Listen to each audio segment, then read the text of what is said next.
Vou passar então para vocês quais são os 5 motivos, as 5 justificativas que as seguradoras têm usado para negar o direito à indenização do produtor rural. O primeiro deles é quando o produtor ele não comunica imediatamente à seguradora no caso de ocorrência do sinistro. E isso pode acontecer por vários motivos. Por exemplo, um vendaval pode deixar aquele produtor incomunicável. Então, dessa forma, ele vai encontrar dificuldades para informar a seguradora da ocorrência desse sinistro. Então, dessa forma, o que eu te aconselho a fazer, produtor, é sempre registrar toda a evolução da sua colheita, da sua plantação, a partir da data do sinistro. Então, registre com fotos, vídeos, chame testemunhas, seus vizinhos ali de propriedade rural, para que eles também possam verificar e caso você tenha que entrar com uma ação judicial, você ao menos vai ter alguns documentos e testemunha que possam te ajudar a obter a indenização, ainda que por meio de um processo judicial. Então, nesse caso, assim que você tiver a primeira oportunidade de comunicar a seguradora, faça isso o quanto antes, tendo em vista que isso aí pode ser um motivo para ela te negar a indenização.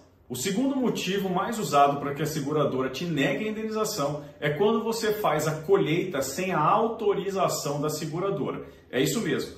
Toda vez que você comunica que aconteceu um sinistro na sua plantação, a seguradora tem que te autorizar a realizar a colheita, sob pena de negar a indenização a você, produtor. Isso acontece porque a seguradora tem que enviar um perito, um agrônomo que vai ali verificar quais foram as ocorrências, qual foi o seu prejuízo e verificar também qual que é o valor da indenização que você vai ter direito a receber no caso de perda parcial da sua colheita. Então, toda vez que você for fazer a colheita da sua plantação depois da ocorrência do sinistro, peça para a seguradora te autorizar ou endossar esse procedimento de colheita. Caso contrário, você pode ter um problema para receber a sua indenização. Agora, Leandro, e caso eu tenha esperado a autorização da seguradora e mesmo assim ela negar a indenização? Bom, então nesse caso não vai ter alternativa para você a não ser entrar com uma ação no Poder Judiciário. E esse documento, essa prova de que você aguardou a autorização da seguradora, vai ser um documento muito importante para você instruir a sua petição no processo judicial. O terceiro motivo que a seguradora mais usa para negar a indenização para o produtor rural é quando ele faz a plantação fora das ZARC, que é o zoneamento agrícola de risco climático. Então, nesse caso, quando o produtor faz a plantação ou a colheita fora dessas ZARC, ele vai ter a indenização negada. Agora, o que eu te aconselho a fazer é que o perito da seguradora, aquele técnico responsável por fazer o laudo pericial, ele vai ter que informar naquele laudo se essa plantação realizada fora das ZARC, ela foi decisiva ou não para a ocorrência da perda. Caso essa plantação realizada fora das ZARC não tenha sido um motivo determinante para a perda da sua colheita, nesse caso você ainda tem chance de obter a indenização, tendo em vista que alguns eventos climáticos não têm muito nexo com a questão de plantação dentro ou fora das ZARC. Então, nesse caso, você vai obter aí muito mais chance de ganhar a sua indenização decorrente do contrato de seguro. E o quarto motivo é quando há uma divergência da área plantada em relação ao contrato. Isso aí normalmente acontece quando o produtor rural ele consegue fazer uma plantação dentro da ZARC, porém uma pequena parte da sua área ele vai conseguir plantar somente após a data recomendada. Então, nesse caso, o que deve acontecer é que você deve pedir o endosso da seguradora para a alteração da área plantada. Se a seguradora endossar essa alteração da área, você não vai ter problema. Agora, se ela demorar para fazer isso ou se ela não fizer esse endosso, certamente ela vai te negar a indenização. E aí o que eu te aconselho a fazer? Registrar todo o comunicado que você fez entre você e a seguradora, por e-mail, por telefone, por WhatsApp.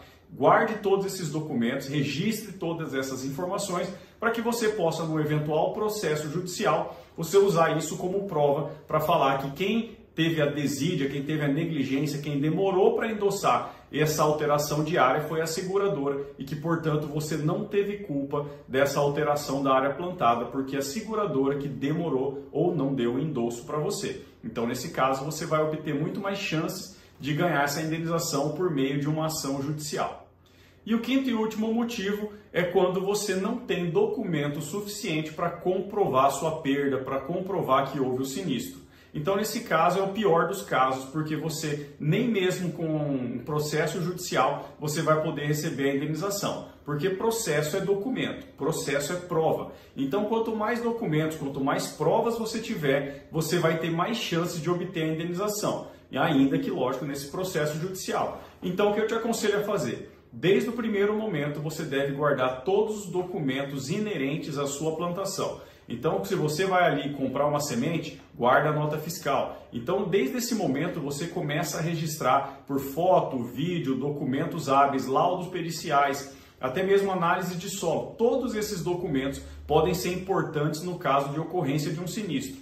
E quanto mais documento você tiver, como eu disse, maiores são suas chances de obter a indenização, ainda que por meio de um processo judicial. Então, essas são as dicas que eu passo para você. Registre tudo, guarde sempre uma pasta de cada ano que você fez ali a sua plantação, para que você tenha tudo registrado e, em caso de necessidade, você tenha tudo que você precisa para ganhar um processo judicial. Beleza? Se você gostou dessas dicas, compartilhe com outras pessoas que possam se beneficiar dessas informações que eu trago aqui para você. E se você quiser sugerir um novo tema para eu trazer aqui para você nesse nosso bate-papo, manda uma mensagem para mim por meio de outras redes sociais. E se você quiser sugerir novos temas para eu trazer aqui nesse nosso bate-papo, deixa um comentário aqui abaixo que eu vou fazer isso na medida que for possível.